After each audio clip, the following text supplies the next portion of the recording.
Et si le hasard n'existait pas, seulement des nécessités? Cet accident de la main sur la lame de scie lancée à pleine vitesse m'a conduit sur un terrain des plus passionnants. D'abord, retour d'expérience avec Michel, le chirurgien, pour reconstituer l'enchaînement des faits. Puis, entretien avec Meryl, ingénieur aéronautique, pour analyser l'événement selon la méthodologie des 5 pourquoi. Ensuite, commentaire de Jean-Louis, pharmacien, à propos du respect des règles de sécurité inscrites dans la notice. À la suite de quoi, on a débusqué le fautif. Une petite pièce de métal servant à bloquer le capot de la lame.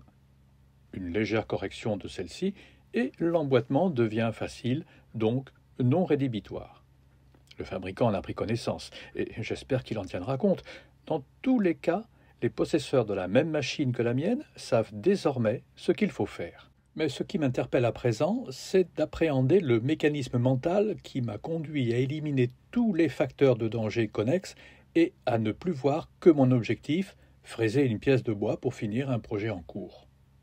Afin de mieux comprendre, je rends visite à Irène Leptaz, kinésiologue. Bon, Irène, merci de me recevoir. Je vous ai expliqué ce qui m'était arrivé, cet accident stupide. Je me suis remis en cause pour des questions d'organisation, de technique, etc. Mais en même temps, je me suis rendu compte qu'il y avait des phénomènes qui mettaient en relation le regard et le geste et qui tendaient à éliminer tout ce qu'il y avait autour de dangereux. Et ça, cette notion-là m'interpelle et j'aimerais que vous, en tant que kinésiologue, vous m'éclairiez sur ce processus qui m'a surpris, puisqu'il m'a projeté dans la zone d'accident. Alors, moi déjà, en tant que kinésiologue, je vais mettre, on va dire, l'accent plus, pas tant sur le geste, mais plutôt le contexte, en fait, dans lequel ça s'est produit. Et en kinésiologie, on a aussi beaucoup de choses sur la symbolique de l'endroit blessé. Voilà. Donc la main. En l'occurrence, là, c'était l'auriculaire. Auriculaire. L'auriculaire. On a une lecture tout à fait différente de l'accident en kinésiologie. Par exemple, l'auriculaire, donc la main qui est la main gauche en plus, qui est directement reliée au cœur. Oui, d'accord. Rares sont les gens qui l'ont à droite. Voilà. Mais cela implique donc un contexte plutôt affectif. Et l'auriculaire en particulier, ça va être les liens familiaux. Ce vers quoi je vais essayer de vous orienter, ça va être de vous questionner sur le contexte, enfin de ce que peut-être vous avez vécu autour, voilà, de cet événement, oui. Voilà, dans ce domaine-là.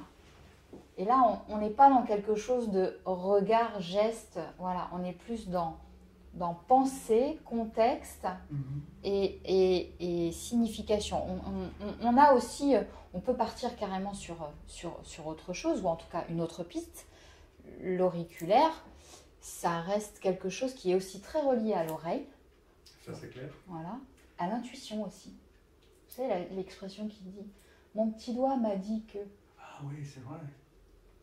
Donc, moi, c'est plutôt vers cette piste-là que je vais vous orienter et vous inviter à vous poser des questions. Donc, je parlais plutôt de questionnement sur le contexte autour de l'événement. Oui. Voilà. Et c'est pas nécessairement un contexte, très proche. Ça peut être quelque chose qui, je vais le dire comme ça, que vous trimballez un petit peu et qui vous a amené à peut-être moins de vigilance et à affecter ce côté-là. Et ce qu'il faut savoir aussi, c'est que le côté gauche est dirigé par l'hémisphère droit du cerveau. Oui, ok, non, cette inversion. Et l'hémisphère droit, c'est le côté créatif, intuitif, qui vous fait, peut-être parfois être aussi en transe quand vous êtes dans la création. Non, mais clairement, c'est ça. Ah oui, alors là, bon, sur l'événement en question, vous n'étiez pas en transe, on est bien d'accord. Voilà. Mais oui, mais justement. Oui et non, parce que en fait, j'étais concentré sur le travail que je voulais accomplir, et cette concentration du regard m'a éliminé tous les risques, tous les dangers, de façon à essayer d'être efficace, ce qui n'a pas été le cas. Donc, l'hypervigilance, entre guillemets, n'évite pas le danger. Parce que vous étiez très concentré, vous étiez quand même assez vigilant malgré tout sur ce que vous aviez à faire. Oui. Mais ça n'a pas totalement exclu le danger. Alors, je veux juste rebondir sur le fait que je disais que le corps était une antenne et un réceptacle à information, voilà, à vibration aussi. On est composé quand même à plus de 70% d'eau. L'eau est conductrice, d'accord, et véhicule des informations. C'est électrique, c'est électrique, d'accord.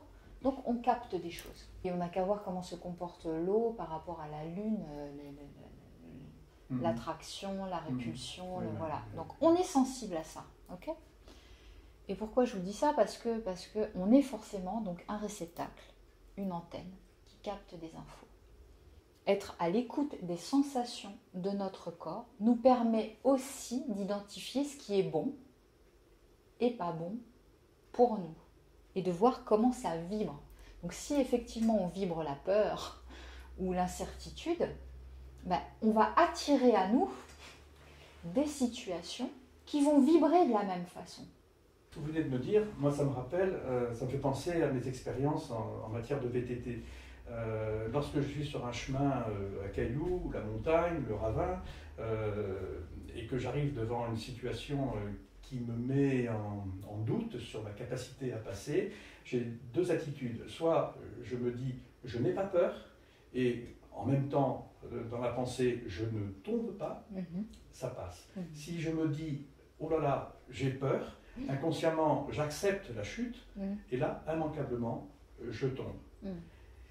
Et si je fais le mélange des deux, oh là là, j'ai peur, je ne suis pas sûr, mais tout d'un coup, je me rétablis l'esprit et je me dis, je n'ai pas peur, et bien ça passe. Oui.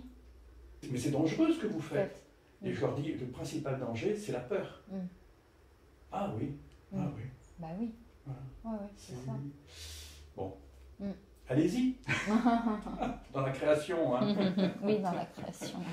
Je comprends ce que vous voulez dire, mais la mécanique du regard en tant que telle, clairement, j'ai pas beaucoup de connaissances dessus, sur la mécanique du regard, vraiment. Par contre, là où est dirigé, effectivement, où se dirigent nos yeux, se dirige aussi l'énergie et l'intention de faire un geste. Voilà. Et c'est ce que je vous expliquais quand je vous ai eu au téléphone, c'est ce principe de la théorie de l'observateur en physique quantique qui explique que là où on dirige notre regard, on dirige notre énergie et on se dirige vers une seule possibilité et on exclut tout le reste. Donc ça réduit très nettement le champ des possibles, normalement. Oui, alors, la mécanique quantique, c'est un électron peut avoir deux positions, mais on ne sait jamais où il se trouve. C'est le principe d'incertitude d'Heisenberg. Exactement, oui, tout à fait. Et, il peut être à deux ans. Oui, si on l'identifie, c'est là où il se trouve, c'est ça? C'est là où notre regard se pose, qu'on identifie l'endroit où il est. Et si on change notre regard de position, il va être à un autre endroit. En fait, c'est la théorie de l'observateur. C'est vraiment ça. Donc, il peut être à plusieurs endroits, suivant là où on pose nos yeux. Waouh! Et oui. Donc, ça veut dire que ça remet... Enfin, alors là, on rentre dans quelque chose de complètement... Ah, mais c'est passionnant, là. Ouais. Là, on rentre dans quelque chose de complètement gigantesque, parce que... tout est possible, c'est-à-dire qu'il peut être en même temps à des endroits différents, suivant les personnes qui observent.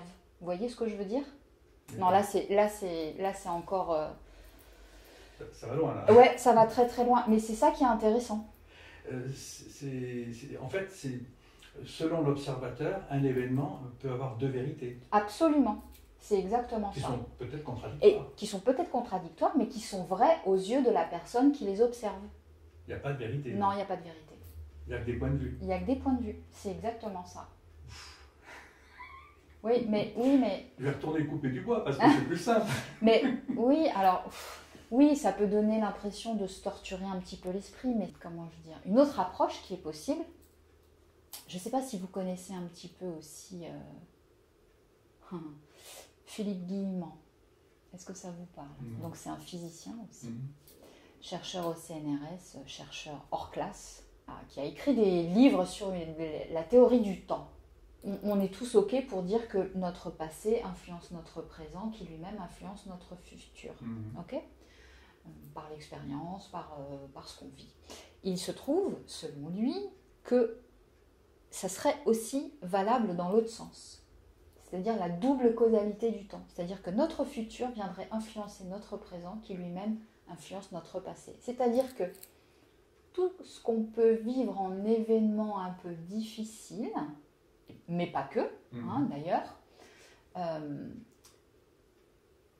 pourrait venir potentiellement de notre futur moi qui vient nous envoyer des signes sous principe de synchronicité ou de coïncidence ou d'événements un petit peu difficiles à vivre.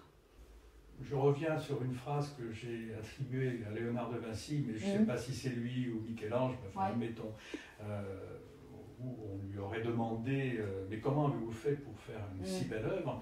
Et il aurait répondu je n'ai fait que retirer ce qu'il y avait autour. Ça veut dire quelque part que l'œuvre finale préexistait.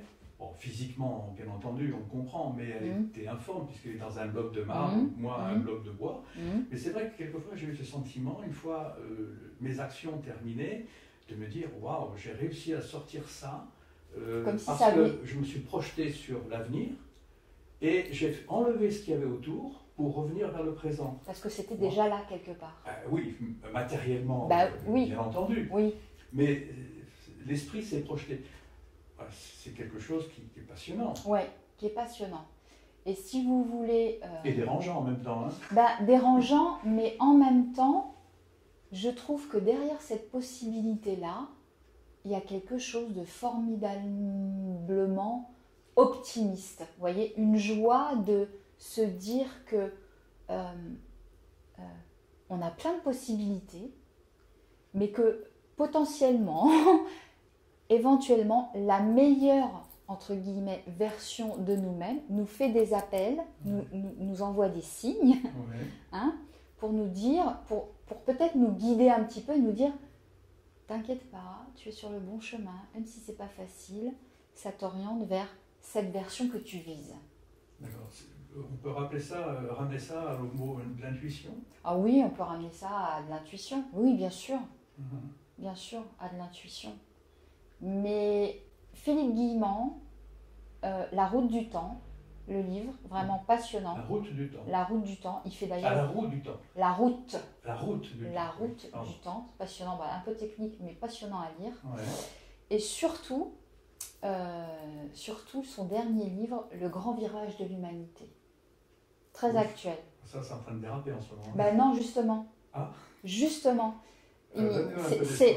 Justement, c'est un livre qui donne énormément d'espoir, qui explique un petit peu le contexte, ce qui se vit en ce moment, et en fait où il nous explique que, parce que c'est quand même un spécialiste du transhumanisme, de l'intelligence artificielle et de tout ça, et ce qu'il explique dans ce bouquin, c'est qu'il y a vraiment ce virage qui s'est amorcé vers on va dire un potentiel futur bien meilleur que ce vers quoi on se dirigeait. Oui. Voilà, donc c'est des ponts en fait qui nous sont envoyés, et bien souvent les événements, je ne vais pas dire traumatiques, mais un peu douloureux, un peu choquants, un peu traumatisants. Regardez, ça vous amène quand même à vous poser pas mal de questions.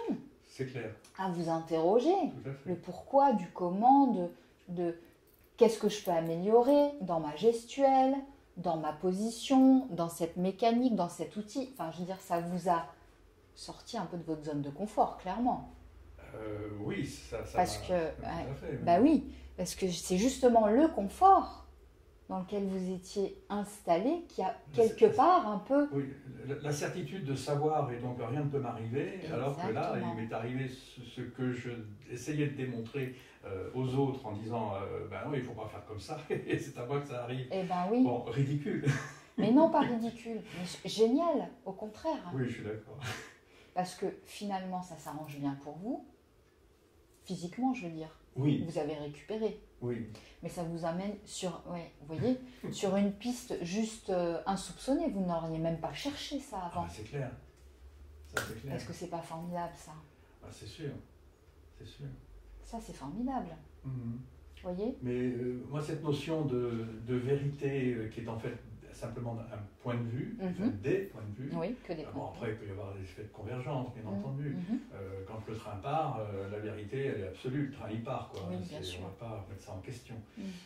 Mais on peut aussi louper le train, crever avec la voiture. Moi, je me dis, bah, finalement, c'est une chance qui m'est arrivée, parce que peut-être qu'il me serait arrivé un accident. Tout à fait.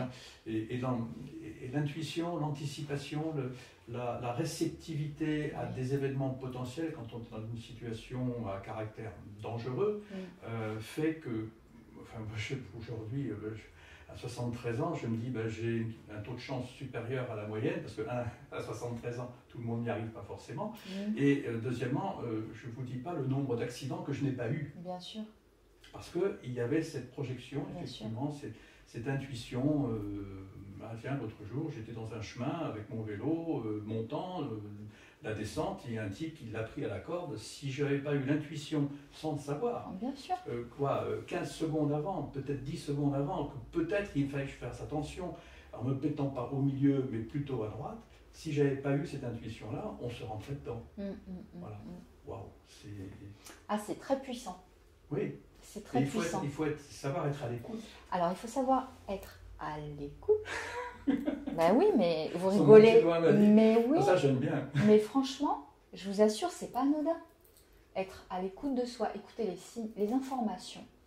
Et surtout, c'est notre corps qui nous envoie ça.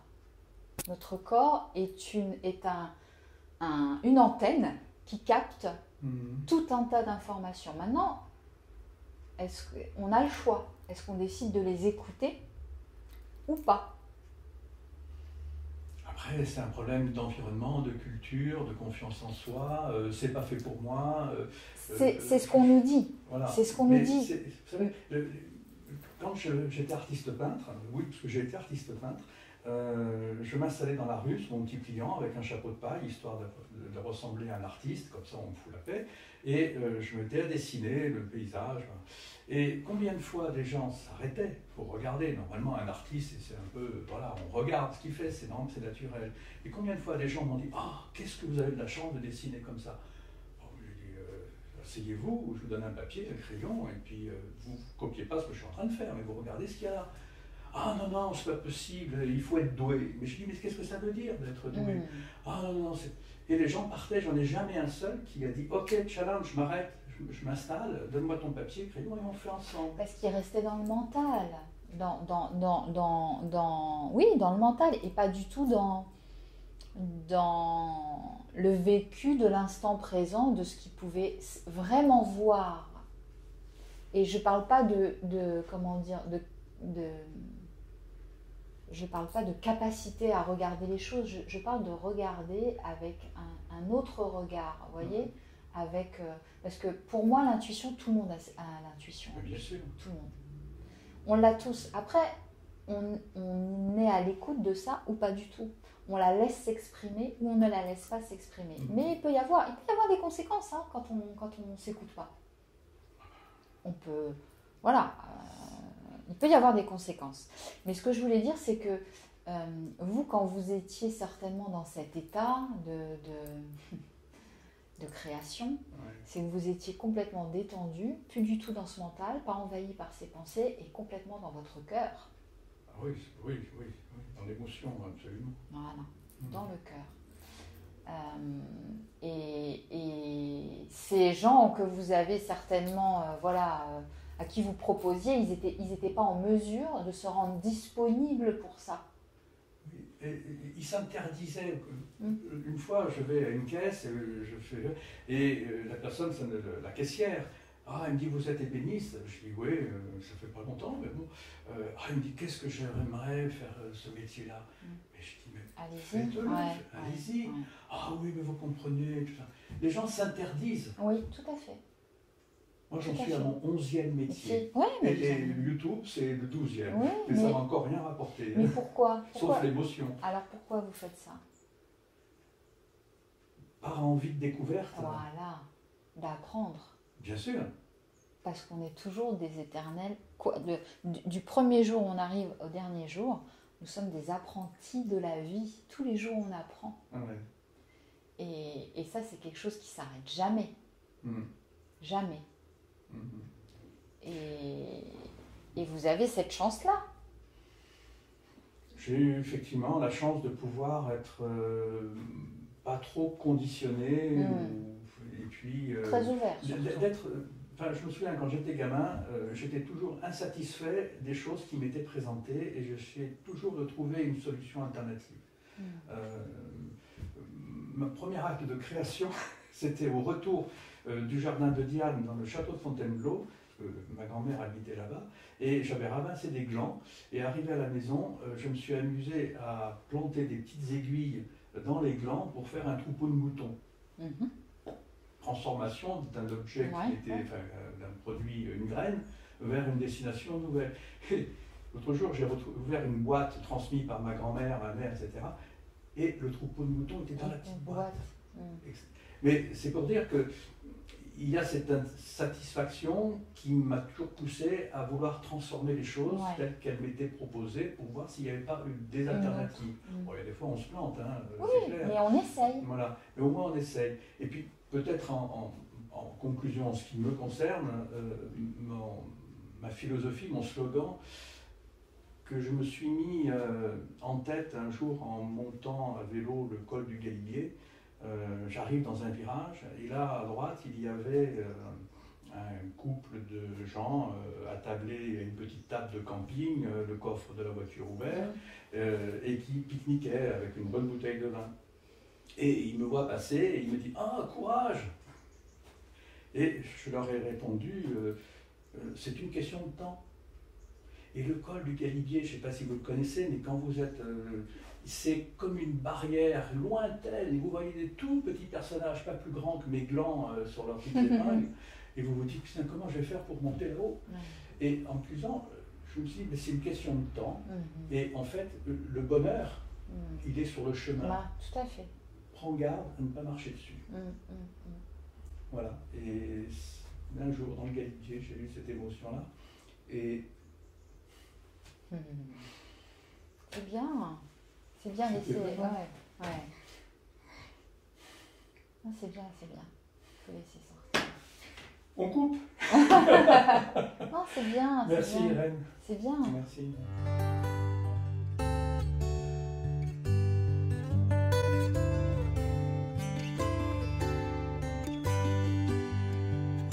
Bon, si ça t'a plu, tu partages, et puis tu mets un pouce en l'air.